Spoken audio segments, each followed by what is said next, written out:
조세와 자원 배분의 효율성에 대해서 한번 살펴보도록 하겠습니다. 자, 이게 많이 보던 그림이죠. 우리가 첫 시간에 많은 시간을 투자해서 이 기초 부분을 봤잖아요. 그 그림이 그대로 여기에 와 있습니다. 그래서 이거를 다시 한번 보는데, 조세와 자원 배분의 효율성에서 이 그림이 기초이기 때문에 다시 한번 살펴보겠습니다. 생산과 소비의 동시적 파레토 효율성이잖아요. 자, 기억을 되살리면, 자, XJ, 수평의 쌀이라고 하는 XJ, 의식주 중에 쌀은 식이죠. 의식주 중에 옷은 의죠. 주택만 빠졌죠. 의식주 중에. 그럼 쌀과 옷을 나타내는 이걸 뭐죠? 상품 공간이지. 상품 공간에, 자, 생산 가능 곡선, 생산 측면에 생산 가능 곡선이 이렇게 그어졌다고 가정을 하잖아요. 생산 가능 곡선이 이렇게 나. 생산 가능 곡선에 이게 생산 가능 곡선의 한 점의 접선의 기울기, 이거는 뭐죠? A점. 생산 가능 곡선 한 선의 접선의 기울기, 이건 뭐라고 그러죠? 한계 변환율이라고 그러죠. MRT, XY. 한계 변환율이라고 하죠. 한계 변환율. 그 다음에, 자, 이 A점을 택했다면 소비를 이만큼 하는 거죠. 자, 옷은 이 높이만큼 소비하고 쌀은 이 수평만큼 소비하죠. 쌀은 이만큼 소비하고 옷은 이만큼 소비한다. 이런 뜻이잖아요. 그러면은 이게 이제 엣지워스 상사가 되는 거죠. 소비 측면에 엣지워스 상사가 돼서, 엣지워스 상사에서 여기는 A, 여기는 B, 라지 B라고 하면 이 계약 곡선이 이렇게 그려지는 거죠. 이 계약 곡선은 뭐야? 소비에 있어서 파레토 효율성이 달성되는 모든 점들이죠. 그러면 E1에 있어서는 A의 무차별 곡선과 B의 무차별 곡선이 접했다, 이런 얘기죠. 여기죠. 자, E2에 있어서는 A의 무차별 곡선과 B의 무차별 곡선이 접했다, 이런 얘기잖아요. 그러면 A의 무차별 곡선에서는 뭐가 나타나죠? A의 무차별 곡선에서는 MRS AXY, 또 XY는 MRS B의 XY, 이게 다 같다는 거잖아요. 한계 대체율이 다 같은 점들이지. 자, 이 엣지워스 상사의 이 계약 곡선은 A, B 두 사람의 한계 대체율이 다 같은 점들이다. 그러면 공교롭게도, 자, 생산 가능 곡선의 스몰 a의 기울기와 E2의 기울기가 서로 같다, 이런 얘기야. 기울기가 같다면 이 생산 측면의 효율성 MRT-XY와 소비 측면의 효율성 MRS-XY가 서로 같다는 거잖아. 이렇게 같다는 거지. 그러면 생산과 소비의 동시적 파레토 효율성이 달성됐다. 그래서 생산과 소비의 동시적 파레토 효율성의 1차 조건, 한계 대체율과 한계 변환율이 서로 같다, 이런 얘기잖아요. 2차 조건, 무차별 곡선이 원점에 대해서 볼록하고 등량 곡선이 원점에 대해서 볼록하고 생산 가능 곡선이 원점에 대해서 볼록해야 된다. 이랬을 때 생산과 소비의 종합적 파레토 효율성이 달성된다. 만약에 이 시장이 완전 경쟁 시장이라면 상품 시장에서의 가격 비율하고도 서로 같아진다. PY분의 PX 같아진다, 이런 얘기죠.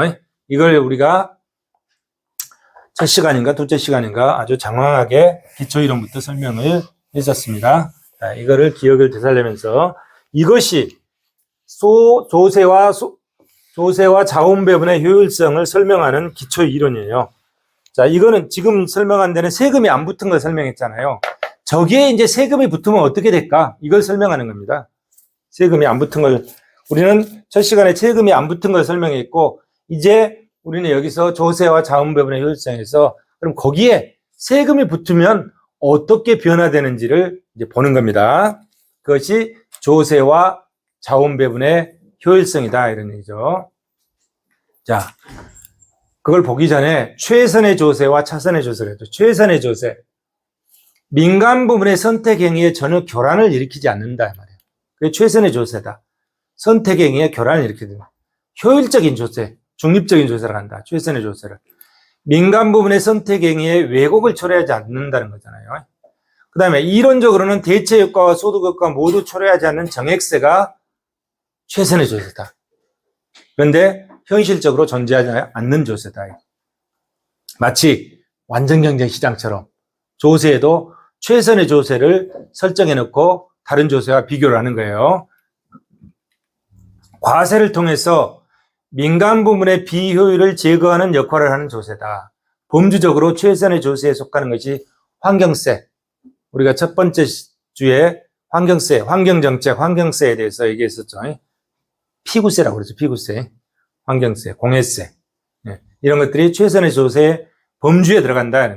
그 다음에 차선의 조세. 차선의 조세는 세금을 부과하면은 초과 부담이 생기고 어차피 비효율성이 발생해. 그럼 어떻게 할 거냐, 현실적으로. 초과 부담을 최소화시키자, 이런 얘기야. 초과 부담을 최소화시키면서 세수 목적을 달성하자, 이런 얘기야. 이게 차선의 조세야. 어차피 최선의 조세가 안 돼. 효율성 상실이 발생할 수밖에 없다, 이런 얘기야. 그러면 그거는 그대로 받아들이자, 이거야. 받아들이되 어떻게? 초과 부담을 최소화시키자, 이거야. 최소화시키면서 세수 충분성을 달성하자. 그것이 뭐다? 차선의 조세다, 이거. 차선의 조세. 그죠? 차선의 조세는 비효율을 극소화하면서 정부가 필요로 하는 만큼의 세수를 보장하는 조세다. 대체 효과는 수반하지 않고 소득 효과만 초래하는 정액세. 이게 차선의 조세다. 소득 수준에 관계없이 모든 납세자에게 동일한 조세 부담을 하기 때문에 수직적인 불공평성이다. 그렇잖아요. 주민세 이런 거 누구나 다 똑같이 8,000원씩 10,000원씩 내라게. 저 옆집은 대기업 사장이고 우리 집은 중소기업인데 똑같이 내려가는 거예요. 저거는 한 달 뭐 소득 수준, 소비 수준이 몇 천만 원이고 우리는 몇 백만 원도 안 되는데 똑같이 내려간다. 이게 그게 정액세다. 이래, 정액세. 그래서 효율적일지는 몰라도 뭐다? 불공평하다. 이런 얘기죠. 불공평하다. 차선의 조세. 그 다음에 이제 조세와 기본적인 선택의 문제를 보겠습니다. 몇 시나 됐나요? 40분, 10분 남았네. 자, 우리가 세상을 살아갈 때 맞닥뜨려진 세 가지 문제. 자, 정태적 경제 선택의 문제. 이건 뭐 지금 시점에 뭘 선택할까의 문제야. 지금 시점에 뭘 선택하는 거죠? 의식주를 선택하는 거예요. 의식주. 의식주를 해결하기 위해서 우리가 경제 행위를 하는 거야. 의식주를 해결하기 위해서. 자, 저는 이제 우리는 경제학 과목이기 때문에 경제적 측면만 보는 겁니다. 물론 이제 뭐 다른 문화, 체육, 예술 이런 때는 또 달리 얘기하겠죠. 의식주를 해결하기 위해서 경제 행위를 하는 거예요. 의식주를. 그러면 정태적 경제 선택의 문제. 어떤 걸 선택할 것이냐 이 문제야. 현재 시점에서 을을 선택할 것이냐, 식을 선택할 주를 선택할 것이냐. 근데 세 개를 놓고 분석하면 너무 복잡하잖아요. 그래서 두 재화의 선택, X, Y, 쌀과 옷의 선택의 문제. 이렇게 보는 거죠. 정태적 경제 선택의 문제. 이해되시죠? 두 번째. 내가 일을 할 것인가, 놀 것인가. 여가와 근로의 선택의 문제. 일할 것인가, 놀 것인가. 여가와 근로의 선택의 문제. 자, 일해가지고 돈 벌었어. 한 달에 500만 원 벌어왔어요. 세금 떼고 400만 원 집에 가져왔어. 그러면 400만 원을 이번 달에 다 써버릴까? 아니면은 아껴놨다가 나중에 쓸까? 이 문제잖아요. 아껴놨다 나중에 쓰는 게 뭐야? 그게 저축이지, 저축. 저축하면 뭐가 발생하죠? 이자가 발생하잖아요. 그랬을 때 동태적 선택의 문제다. 지금 시점에 소비를 할 것이냐, 아니면 미래에 소비를 할 것이냐, 이 시점간 자원 배분의 문제가 생기잖아요. 이것이 동태적 경제 문제다. 그래서 이 세 가지 문제에 대해서 한번 접근해 보도록 하겠습니다. 자, 여러분들이 미시경제학 시간에 공부를 했던 거는 세금이 없을 때만 공부한 거야. 이제 거기에 세금이 붙어버려. 여기 이제 조세가 붙잖아요. 세금을 부과했을 때 이제 어떤 현상이 생기느냐. 이걸 보는 겁니다. 이걸 보는 거예요. 그러니까 우리 재정학은 미시경제학을 정확히 이해하고 와야 재정학을 이해할 수 있는 거예요. 자, 재화의 선택 문제. 현재 시점의 두 재화죠. 보시면 현재 시점에서 사회가 필요로 하는 재화를 어떻게 적절하게 생산해서 소비를 해야 되느냐. 모든 사회는 현재 시점에서 그 사회가 필요로 하는 재화를 효율적으로 생산하고 적절하게 소비할 수 있도록 이끄는 것이 바람직한 선택일 것이다. 그래서 다음 조건을 충족할 때 현재에 있어서 두 재화의 선택은 파레토 효율적이다. 그래서 우리가 지금까지 본 것, 소비자 효용 극대화 모형을 통해서 본 것, 한계 변환율과 한계 대체율과 한계 변환율이 시장에서의 상대가격 비율과 일치할 때 뭐다? 파레토 효율적이다. 지금까지 쭉 보았던 거잖아요. 이게 파레토 효율적이다. 이렇게 재화를 선택했을 때 어떻게 된다? 가장 파레토 효율적으로 재화를 선택하게 된다. 이런 얘기죠. 자, 그 다음에 근로의 선택. 근로도 마찬가지지. 예? 근로도. 자, 여가와 근로의 선택. 자, 여가와 근로의 한계 대체율. 여가 근로의 한계 변환율. 대체율은 소비 측면. 변환율은 생산 측면. 그것이 생산 요소의 상대가격 비율과 같아질 때 어떻다? 가장 파레토 효율적으로 자원이 배분된다. 이런 얘기죠. 그 다음에 현재 시점과 미래 시점의 자원의 선택 문제. CP, present, 현재 소비. CF, 미래 소득, 퓨처죠. CF, 현재 소득과 미래 소득의 한계 대체율. 현재 소득과 미래 소득의 한계 변환율이 일치하고 그것이 상대가격 비율과 일치할 때 가장 파레토 효율적이다. 이런 얘기잖아요. 근데 여기 R이 붙었죠? R이. 사회적 할인율. R이 사회적 할인율이다. 사회적 할인율. 저축을 하게 되면 뭐 어떻게 되죠? 저축을 하게 되면 이자가 붙죠. 소비를 안고 저축을 하게 되면 이자가 붙게 되죠. 자, 조세의 영향. 그러면 자, 세 가지 경제 선택의 문제를 했잖아요. 두 재화의 선택 문제. 현재 시점의 두 재화의 선택 문제. 현재 시점의 근로와 여가의 선택 문제. 그 다음에 시점 간 자원 배분의 문제. 이걸 세 개를 짬뽕해 놓으면 어떻거든요. 짬뽕해 놓으면 그 문제예요. X와 Y의 선택. 이거는 재화의 선택 문제잖아요. 초과 부담을 초래하지 않는 조세. 초과 부담을 초래하는 조세. 그 다음에 L과 I, 노동과 여가의 선택 문제. 그 다음에 현재 소비와 미래 소비의 선택 문제. 이 세 가지 관점이잖아요. 세 가지 관점. 그 다음에 이걸 짬뽕해냈을 때. 세 개를 짬뽕해냈을 때. 각각일 때. 세 개를 짬뽕해냈을 때. 초과 부담을 초래하지 않는 조세. 정액세. 정액세는 초과 부담을 초래하지 않는다. 초과 부담을 초래하는 조세. 오른쪽에 써놨죠? 오른쪽에. 자, 초과 부담을 초래하지는 조세. 정액세. 정태적, 복합적 선택 문제. 동태적, 복합적, 이게 짬뽕해 놓은 거. 서로 섞어 놓은 거예요. 선택 문제. 나머지는 여러분들이 교과서를 읽어보시기 바랍니다. 자, 이제 세금을 부과하게 되면 초과 부담이 생긴단 말이야. 초과 부담이 생기고 효율성이 상실된다. 그 과정을 살펴보고 초과 부담을 측정해 보기로 하겠습니다. 자, 세금을 부과하면 각종 선택 행위에 결함이 생긴다. 왜곡. 왜? 쌀과 옷을 선택하는데 쌀에다 세금을 부과했어. 옷에다는 세금을 부과하지 않았어. 그러면 쌀과 옷의 상대가격 비율이 변화가 되잖아요. 그러면 의사결정이 왜곡된다. 쌀이 비싸지니까 쌀을 적게 먹을까? 옷이 싸지니까 옷을 옷에다 더 많이 소비할까? 이런 선택의 왜곡 문제가 생기는 거죠. 뭐 때문에? 세금 때문에. 그렇기 때문에 뭐가 발생하죠? 대체 효과가 발생한다. 대체 효과는 왜 발생하는 거예요? 상대가격 비율이 변한다 이런 얘기야. 어떤 거는 세금을 매겼는데 어떤 거는 세금을 안 매겼다. 상대가격 비율이 변화됐다. 그래서 대체 효과가 발생한다. 그러면 의사결정에 교란이 일어나서 뭐가 발생한다? 초과 부담이 생긴다. 그 초과 부담을 효율성이 상실되는 거죠. 그 초과 부담을 어떻게 선택할지 한번 보도록 하겠습니다. 그럼 초과 부담이 뭐냐 이거? 초과 부담은 말 그대로 부담을 초과했잖아요.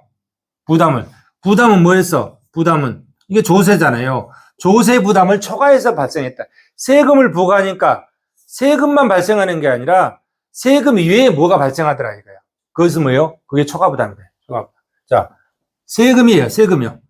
세금보다 더 크게 효율성이 상실되더라, 이게. 조세의 실제 부담에서 실제 조세를 뺀 나머지 초과부담이다. 그죠? 세금 이외에, 예? 뭔가 부담이 있더라. 그걸 초과부담이라고 합니다. 초과부담. 초과부담 이해되시죠? 초과부담은 어떻게 측정하는지 이제 뒤에 나옵니다. 조세가 대체효과에 의해서 민간 부문의 의사결정이 교란하면 효율성이 상실된다. 납세자에게 발생하는 초과부담 이외에, 조세부담 이외에 추가적 부담이 발생한다. 이 조세 이외에 추가적 부담이 발생한다. 이거는 조세 플러스 추가부담이겠죠. 초과부담은 조세가 가져오는 실제 부담액에서 조세 징수액을 뺀 것이다. 중립세, 이건 초과부담이 없다. 이런 얘기죠. 조세가 일으키는 초과부담의 분석 방법은 개별 세목으로 분석할 수도 있고 한 나라의 전체의 조세 구조를 가지고도 분석할 수 있다. 이런 얘기죠. 초과부담이 왜 발생하는지 그 발생 원인에 대해서 한번 살펴보도록 하겠습니다. 부담을 일으키게 되는 이유, 조세 부과로 인해서 효율적 자원 배분의 조건이 충족될 수 없기 때문이다. 그럼 이걸 이제 보는 거예요. 도대체 어떻게 자원 배분의 조건이 충족될 수 없는지 그걸 살펴보는 겁니다.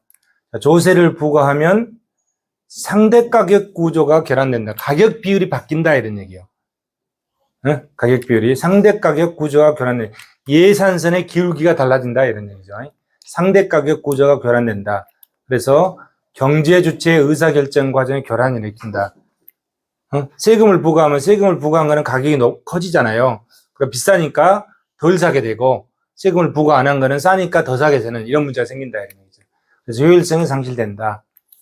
근로소득세를 부과하면 임금률이 변화하게 되고 여가와 노동 사이의 선택 과정에 결함이 생긴다 이런 얘기죠. 그래서 비효율성이 초래된다. 이런 것들을 보자 이런 얘기죠. 자, 세금을 부과하기 전에는 자, 우리가 앞에서 살펴봤죠.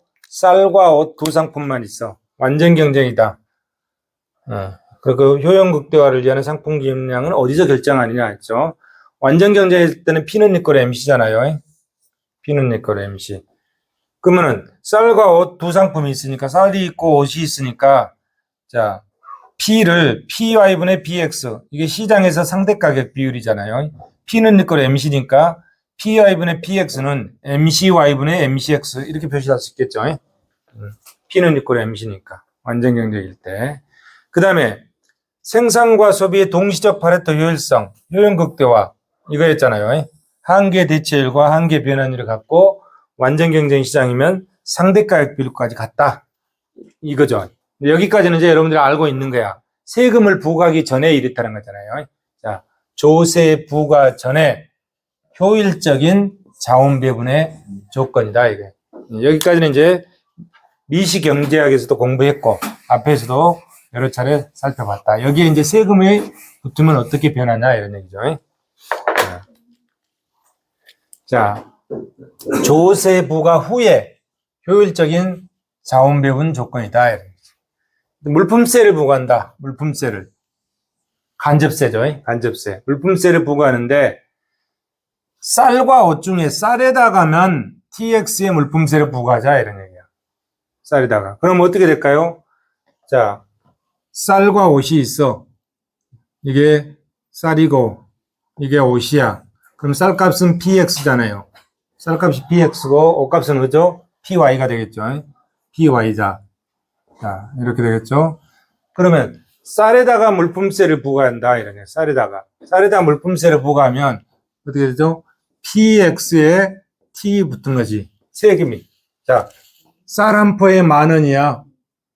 10,000원인데 10%의 T는 있고를 10%의 물품세를 부과했다. 그러면 10,000원 곱하기 0.1 곱하기 10,000원이잖아요. 그럼 얼마야? 1,000원이죠. 1,000원. 그러면 합시 얼마가 돼? 11,000원이 되죠. 이 합은 11,000원이 되죠. 11,000원이 되잖아요. 11,000원. 이걸 식으로 표시하면은 PX 곱하기 1 플러스 T가 되는 거지. TX. 이따가 X를 써줍시다. 이렇게 되는 거지. 그죠? 식으로 표시하면 이렇게 된다. 식으로 표시하면. 자, 말로 하면은 10,000원짜리에다가 10% 물품세를 붙이니까 1,000원 붙잖아요. 그건 두 개 11,000원이지. 그래서 10,000원에다가 자, 이걸 계산하면 똑같잖아요. px 만원 곱하기 1 플러스 0.1이지. 그럼 얼마야? 11,000원이잖아요. 이렇게 된다, 이런 얘기야. 이렇게 된다, 이런 얘기. 누구 입장에서? 소비자 입장에서 이렇다. 소비자 입장에서. 소비자가 돈을 내잖아요. 소비자 입장에서 내 호주머니에서 11,000원이 나가는 거야. 호주머니에서 11,000원이 나가. 근데 내 호주머니에서 11,000원이 나가는데, 자, 10,000원은 누구한테 가는 거죠? 10,000원은 생산자한테 가는 거야. 10,000원은 생산자한테 가. 생산자. 그 다음에 1,000원은 누구한테 가는 거죠? 1,000원은 세금으로 정부에게 가는 거야. 정부에게. 그죠? 정부에 들어간다, 이게. 11,000원을 내면은. 그러면, 자, 소비자 입장에서 이래. 소비자 입장에서. 그럼 소비자 입장에서 한계 대체율이 어떻게 바뀌냐면, 자, 소비자 입장에서 한계 대체율이 이렇게 바뀌어. MRS XY가, 자, PY분의 PX가 이렇게 바뀌는 거잖아요. 옷값은 그대로인데, 옷값은 그대로잖아요? 옷값은 그대로인데, 쌀값이 이렇게 바뀌었어. 쌀값이 이렇게 바뀌었어. 이게 이거잖아요. 여기, 그대로 갖고 왔죠? 응. 옷값은 그대로인데, 쌀값이 이렇게 바뀌었어. 그러니까 한계 대체율이 바뀌어버렸잖아요. 어? 소비자 입장에서 한계 대체율이 바뀌었죠. 그럼 생산자 입장에서 보자. 생산자 입장에서. 자, 소비자는 11,000원 냈는데, 생산자는 아까 얼마 가져오죠? 10,000원만 가져와, 10,000원만. 생산자 입장에서는 MRT XY는 한계 변환율은 PI분의 PX. 이렇게, 얼마? 생산자 입장에서는 11,000원을 가져온 게 아니라 10,000원만 가져온다, 10,000원만. 10,000원을 그대로 가져와. 그렇게 PI분의 PX의 변화가 없어. 자, 원래는 MRS XY는 MRT XY였잖아요. 이것이 PI분의 PX였어. 이게 효율적 자원배분 조건인데 이것이 틀려져 버렸잖아. 자, MRS XY는 이렇게 바뀌고 MRT XY는 그대로 있는 거야. 이것이 어떻게 되죠? 같지 않게 됐다. 같지 않게 됐다. 다르게 돼버렸잖아. 다르게. 예? 한계 대체율과 한계 변환율이 달라졌다. 이러니까. 달라져. 가격 비율이 틀려져 버렸잖아요. 예? 가격 비율이 틀려졌어. 그래서 이 두 개를 합쳐놓으면 이렇게 되는 거야. 합쳐놓으면 이렇게. 합쳐놓으면. 옛날에는 어떻게 됐죠? MRT XY는 MRS XY 두 개 같았잖아요. 같았어. 근데 지금 여기는 이것 때문에 두 개가 안 같아졌지. 세금 때문에. 달라져 버렸잖아요. 이것과 이것이 달라졌다. 이 세금 때문에. 같았던 것이 이렇게 물품세를 쌀에다만 부과하니까 이것이 달라져서 이렇게 바뀌어버렸다. 상대 가격 비율에 변화가 생겨버렸다. 이런 얘기지. 이렇게 바뀌었어. 그렇죠? 그래서, 자, 민간 부분의 의사결정에 교란이 생겼다. 쌀값은 11,000원이야. 쌀값이 11,000원이 됐어. 10,000원짜리가 11,000원이 되니까 옷값은 그대로인데 쌀을 더 적게 줄이고 옷을 더 늘릴 수가 있잖아요. 정상제라면. 그래서 경제행위에 변화가 생겼다. 쌀을 더 적게 사고 옷을 더 많이 소비하는 이런 문제 같은. 그래서 어쩌죠? 이게 비효율성이 발생했다. 비효율성이 발생해서 초과 부담이 생겼다. 그죠? 자원배분의 효율적 자원배분 조건이 이렇게 바뀌었다. 이렇게 바꿔져. 이렇게 달라져 버렸다. 뭐 때문에? 이 세금 때문에. 이렇게 달라졌다. 응? 이해되시죠? 효율적 자원배분 조건이 세금 때문에 이렇게 달라져 버렸다. 이게. 자, 물품세를 부과했을 때 이렇다 이게야. 그러면 근로소득세를 부과하면 어떠냐? 똑같아. 이치는 똑같은데, 자, 순이임금률이 마이너스가 나오죠. 여기는 마이너스 나왔잖아요. 자, 상품 시장에서는 플러스가 됐잖아요. 왜? 물품세를 더해주니까. 근데 근로소득세는 뭐예요? 이거는 물품세는 상품 시장이고 근로소득세는 어떤 시장입니까? 생산 요소 시장이잖아요. 시장이 틀려. 요거는 상품 시장이고 이거는 생산 요소 시장이야. 생산 요소 시장에서는 내가 한 달에 월급을 500만 원 받는데 100만 원 띄었어. 그럼 400만 원 되잖아요. 마이너스가 되는 거야, 마이너스. 응? 생산 요소 시장에서는 이게 마이너스 되는 거예요. 상품 시장에서는 이게 플러스 되는 거야. 응? 소비자가 10,000원짜리를 1,000원 붙여가지고 11,000원에 사니까 플러스 되잖아요. 근데 생산 요소 시장에서는 월급 500만 원 받는데 100만 원 띄니까 임금률이 떨어지지. 마이너스 된다. 이해되시죠? 그 차이만 있을 뿐이에요. 나머지는 다 똑같아요. 나머지는 똑같다. 자, 이건 이제 지고. 그러면 초과 부담을 한번 측정해 보도록 하겠습니다. 초과 부담을.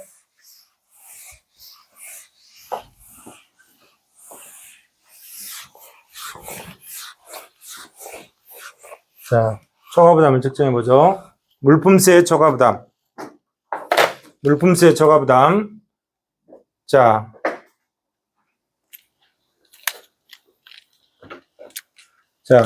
이 그림에 보면 이제 쌀이잖아요. 부분 규정 분석을 했죠. 쌀, X. 이거는 쌀값, PX죠. 자, 원래 수요 곡선이 이렇게 돼요. 완전 탄력적이죠. 공급의 탄력성이 무한대다 이런 얘기야. 공급 탄력성이 무한대. 완전 탄력적이다. 수평이죠. 한계 비용이 수평이다 이런 얘기. 거기에 보상 수요 곡선이 이렇게 돼요. 보상 수요 곡선. 보상 수요 곡선. 보상 수요 곡선이 뭐죠? 보통 수요 곡선은 뭐고 보상 수요 곡선은 뭐야? 보상 수요 곡선은 대체 효과만 가지고 그랬다 이거야. 대체 효과만 가지고. 소득 효과는 없다 이래. 소득 효과는 없이 대체 효과. 그럼 보통 수요 곡선은 뭐야? 소득 효과, 대체 효과를 다 반영한 게 보통 수요 곡선이고 보상 수요 곡선은 대체 효과만 가지고 그랬다 이런 얘기예요. 그러면 수요 곡선과 공급 곡선이 만나는 이 점이잖아요. 여기서 쌀 생산을 이만큼 해서 이 가격에 판매가 이루어졌다 이런 얘기잖아요. 그런데 물품세를 부과했어. 쌀에다가 물품세를 부과했어요. 물품세를 부과하니까 공급 곡선이 이렇게 올라갔어. 이렇게 올라갔어. 네. 그래서 S에서 ST 세금을 부과했다는 물품세를 부과했다는. 왜 이렇게 됐어? 이렇게. 그러면 여기에 이렇게 되잖아요. 가격이 이렇게 되는 거죠. 가격이 이렇게 여기서 이렇게 가격이 뛰고 이거는 이렇게 줄었잖아요. 줄었죠? 그러면은 자 세금을 부과하니까 얼마만큼 효용 상실이 일어났나요? 이만큼 일어났다. 이만큼 일어났다. 그런데 여기서 세금은 어디야? 세금은 이만큼밖에 안 돼. 세금은 이게 세금이야. 이게 세금. 이게 물품세야. 이게 물품세. 물품세를 초과한 이만큼이 손실이 생겼잖아요. 물품세를 초과한 이만큼 손실이. 이걸 뭐라고 한다? 초과부담이라고 한다. 초과부담. 초과부담이라고 한다. 이런 얘기죠. 이게 초과부담이다. 이런 얘기. 그러면 이 초과부담의 면적을 측정하자. 하버거 공식으로 면적을 측정하면 자, 이 삼각형은 이 사각형이죠. 이 사각형의 2분의 1이잖아요. 자, 이 면적은 뭐야? 밑변 곱하기 높이잖아요. 밑변 곱하기 높이죠. 사각형 면적은 밑변 곱하기 높이죠. 그러면 이 삼각형은 2분의 1이잖아요. 그래서 2분의 1 밑변 곱하기 높이가 되죠. 자, 이 면적을 구하니까 2분의 1 밑변 곱하기 높이가 되는 거죠. 그러면 여기서 여기까지 Q0에서 QT로 쌀 생산량이 줄었어. 이것을 델타 Q라 하자, 이거. 델타 Q라 하자. 그죠? 그리고 가격이 여기서 여기까지 뛰었어. 이걸 델타 P라고 하자, 이거. 델타 P라고. 네? 그러면은 2분의 1 곱하기 델타 Q, 델타 P가 되는 거죠. 네. 근데 이 델타 P는 뭐야? P 곱하기, 이 델타 P는 P 곱하기 T가 되는 거지. PT가 되는 거, TP가 되는 거죠. 그래서 2분의 1 T, P 곱하기 델타 Q가 되는 거죠. 응? 2분의 1 T, P 곱하기 델타 Q 맞죠? 이렇게 되는 거지. 이렇게 이 식이 나오잖아요. 이거요. 근데 이거를 수요의 가격 탄력성식으로 바꿔보자 이런 얘기예요. 이게 수요의 가격 탄력성이잖아요. 수요의 가격 탄력성이잖아요. 엡실론 P로 표시할 수 있죠. 수요의 가격 탄력성이 돼. 엡실론 P가. 이거 표시할 수. 그러면 어떻게 이렇게 표시되나 보죠? Q 없어지죠. Q 없어지죠. 델타 P 없어지죠. 델타 P 없어지죠. 그럼 뭐만 남았죠? 이거 T, P, 델타 Q. T, P, 델타 Q. 이거 남잖아요. 그죠? 약분해 부르면 남잖아요. 이렇게, 이거는 뭐야? 엡실론 P. 그럼 이건 남아있는 거죠. 이건 엡실론 P니까 이건 남아있는 거죠. 그래서 이 식을 이렇게 바꾸면 이렇게 나온다. T 2분의 1, T의 제곱 곱하기 엡실론 P 곱하기 S. S는 뭐예요? 쌀 거래액 PQ다. PQ. 응? 이렇게. 그래서 최종적으로 이것이 뭐다? 초과 부담의 크기다. 이러네. 초과 부담의 크기. 예, 초과 부담이다. 예, 초과 부담. 초과 부담. 밑에 보면, 자, 쌀에 대해서 TS율을 갖는 물품세를 부과하는 경우 얼마나 큰 초과 부담이 발생할까? 공급 곡선이 올라갔죠. S에서 ST로. 보상 수요 곡선이 이렇게 있죠. 자, 초과 부담. 이 실제 부담이 이 마름막골인데, 세금이 이 왼쪽 사각형이니까 나머지 이것이 초과 부담이다. 이런 뜻이잖아요. 초과 부담이다. 이 초과 부담의 면적을 측정하니까 2분의 1 T의 제곱 엡실론 P 곱하기 S다. 그럼 이게 무슨 뜻이야? 세율의 제곱에 비례한다는 것이잖아요. 세율의 제곱에 비례한다. 그 다음에 수요의 가격 탄력성에 비례한다. 초과 부담은. 그 다음에 거래액에 비례한다. 초과 부담은 세율의 제곱에 비례하고 수요의 가격 탄력성에 비례하고 거래의 제곱으로 비례한다. 그래서 물품세의 초과 부담을 측정해 봤습니다. 시장 차원에서 이랬다는 거예요. 시장 차원에서. 자, 이해되시죠? 자, 이 초과 부담 공식 기억하고 있어야 됩니다.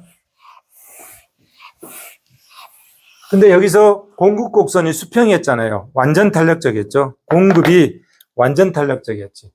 근데 만약에 앞에 부분은 한계 비용이 수평이었잖아요. 공급 곡선이 완전 탄력이니까 비용 불변산업이잖아요. 그러면서 종가세인 경우야.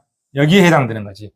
그래서 그 초과 부담은 어떻다? 2분의 1 T의 제곱 엡실론 P 곱하기 PQ. 이건 S죠. 이게 S니까. 예, 이렇게 돼. 이게 여기에 해당돼. 근데 일반적으로 공급 곡선이 수평이 아니라 어떻죠? 공급 곡선이 이런 경우는 어떻다는 얘기야. 공급 곡선 이런 경우에. 자, 이 완전 탄력적이 아니라 이 공급 곡선이 이렇다 이거야. 이런 상태에서 이렇게 바뀌었다. 공급 곡선이 이렇게 바뀌었다. 이런 경우에 어떻게 했느냐 이거요. 그걸 보는 게 이제 이겁니다.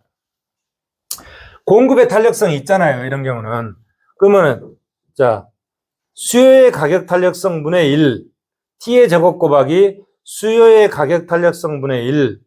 자, 수요 곡선 반영해줬죠? 공급 곡선도 반영했어. 공급의 가격 탄력성 분의 1이야. 근데 만약에 아까 여기는 비용 불변 산업에서는 공급의 가격 탄력성이 무한대라고 그랬잖아요. 이게 무한대라고 그랬잖아요. 무한대. 그럼 무한대 분의 1은 뭐예요? 무한대 분의 1은 0이잖아요. 0. 무한대 분의 1은 0이죠. 그러면 이게 0이다 이거예요. 이게 0.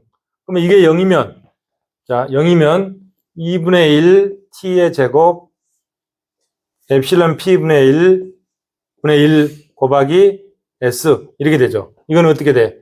2분의 1 T의 제곱 엡실론 P 곱하기 S 이거하고 똑같잖아요. 이거하고 똑같죠? 이거 똑같이 나온다. 공급 곡선이 완전 탄력적일 때 비용 불변 산업일 때는 이 식이다.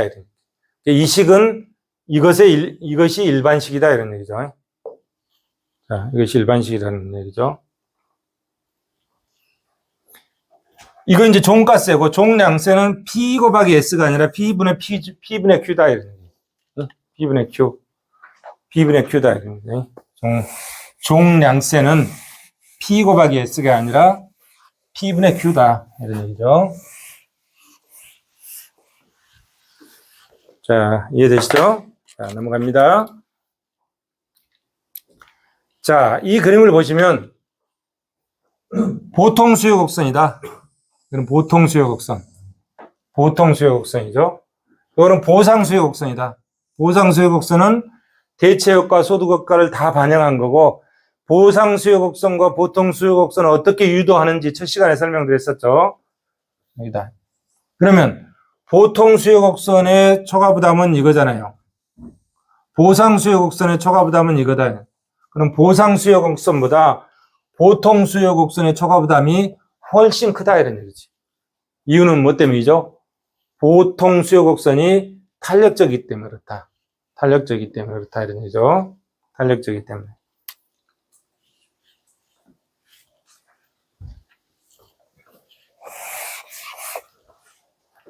자, 탄력성을 가지고 한번 봅시다. 공급곡선이 완전 탄력적이죠. S에서 ST로 바뀌고, 자, A의 수요곡선, 탄력적인 수요곡선이 DA 이렇게 되어 있죠. 비탄력적인 B의 소비자의 수요곡선이 이렇게 되어 있죠. 그러면 수요곡선이 탄력적일수록 초과부담이 커지는 거죠. 수요곡선이 탄력적일수록 초과부담이 커진다. 응? 수요곡선이 탄력적일수록 초과부담이 커지죠. 그러면 수요곡선이 완전 탄력적이면 어떻게 되죠? 수요곡선이 수평으로 완전 탄력적이면 어떻게 되죠? 이렇게 되면 수요곡선이 수평으로 됐다. 100% 다 초과부담이다 이런 얘기지. 그죠? 수요곡선이 완전 비탄력적일수록 초과부담이 적어지죠. 수직으로 가면 수요곡선이 완전 비탄력적일수록 초과부담이 적어지죠. 수요곡선이 수직이다. 그러면 초과부담이 하나도 없다 이런 얘기예요. 하나도 없다 이런 얘기죠. 그죠? 그런 얘기다. 수요의 가격 탄력성과 초과부담의 크기다 이런 얘기죠. 이해되시죠?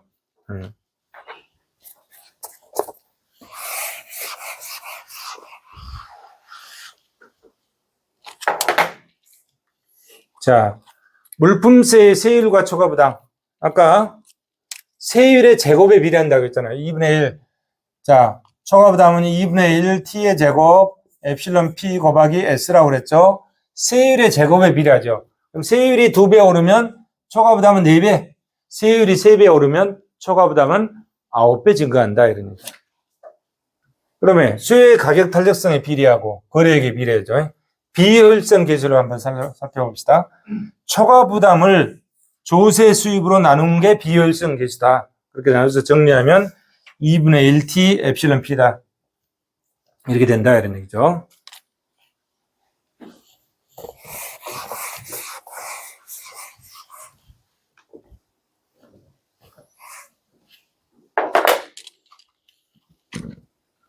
자, 이번에는 여러 상품의 물품세가 부과된 경우를 한번 살펴보겠습니다. 지금 왼쪽은 막걸리 시장이야. 왼쪽은 막걸리 시장이에요. 오른쪽은 소주 시장이야. 여기에 초기 상태가 막걸리 시장에는 물품세를 부과하지 않았어. 이 상태예요. 공급곡선이. 막걸리 시장에서는. 근데 소주 시장에서는 물품세를 부과했어. 원래 소주 시장의 공급곡선 이건데 물품세를 부과한 공급곡선 이거다 이거야. 이거. 그러면 소주 시장에는 물품세를 부과하고 있고 막걸리 시장에는 물품세를 부과하지 않은 상태. 이게 초기 상태예요. 초기 상태. 그러면 소주 시장의 수요곡선은 이렇게 되겠죠. 그럼 여기서 균형을 일으키겠죠. 그러면 이건 뭐야? 소주 소비자들은 이만큼이다 이런 얘기지. 이 가격에 1 플러스 TX PS 이 가격에 이 사람들이 이만큼의 사람들이 소주를 마시고 있다 이런 얘기죠. 이게 초기 상태야. 막걸리 시장에서는 물품세가 없어. 근데 이 초기 상태에다가 막걸리 시장에 물품세를 부과하면 어떻게 되냐. 막걸리 시장에 물품세를 부과하니까 SM이 STM으로 이렇게 바뀌어요. 그죠? 올라가죠? 물품세를 부과하니까 공급곡선이 이렇게 올라가잖아요. 공급곡선이 이렇게 올라간다, 이게. 물품세 부과했죠? 자, 그러면은, 자, 물품세를 부과하기 전에 막걸리를 이렇게 먹었어요, 이만큼 사람들이 먹었어요. 5에서 Q0 N만큼 먹었어. 무슨 가격에? 막걸리 값 PM의 가격에 5Q0 N만큼 막걸리를 먹던 사람이 물품세를 부과하니까 균형점이 여기로 잡히잖아요. 이렇게.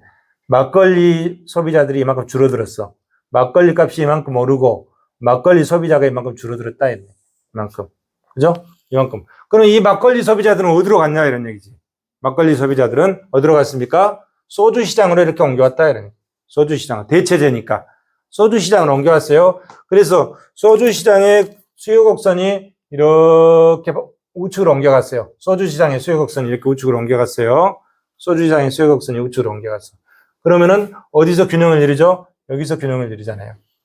그러면 소주 시장에 이득이 이만큼 생겼어. 이만큼 소주 시장에 이득이 생겼어요. 막걸리 시장에서는 초과 부담이 얼마 생겼죠? 이만큼 초과 부담이 생겼어. 막걸리 시장에. 그럼 막걸리 시장의 초과 부담을 이만큼 상쇄하고도 소주 시장의 이득이 남았다 이런 얘기죠. 남았다 이런 얘기죠. 그걸 보여주고 있습니다. 자, 이거는 막걸리 시장과 소주 시장이 대체제일 때 이랬다. 이거 대체제일 때. 대체제일 때 이랬다. 자, 대체 관계에 있는 시장에서 사회 우생 변화. 이만큼 막걸리 손실이 있는데 소주 시장에 이만큼 이득이 있으니까 손실을 제하고도 효용이 더 커졌다. 이런 얘기잖아요. 대체 관계에 있는 소주의 물품세를 부과한 상황에서 막걸리의 물품세를 부과한 경우 사회우생이 이만큼 증가했다. 이거는 대체제일 때 그렇다. 보완제일 때 그리고 독립제일 때는 논의를 달리한다. 이게 보완제이고 독립제일 때는 논의를 달리한다. 자, N 개의 상품에 각각 TIS에 일러 물품세를 부과했다. 그러면 이제 일반식을 이렇게 바꿀 수 있잖아요. 자, 마이너스 2분의 1, i는 1부터 n까지 ti, pi, 델타 qi 이렇게 바꾸면 되겠죠. 이렇게 바꿀 수 있겠죠. 초과 부담.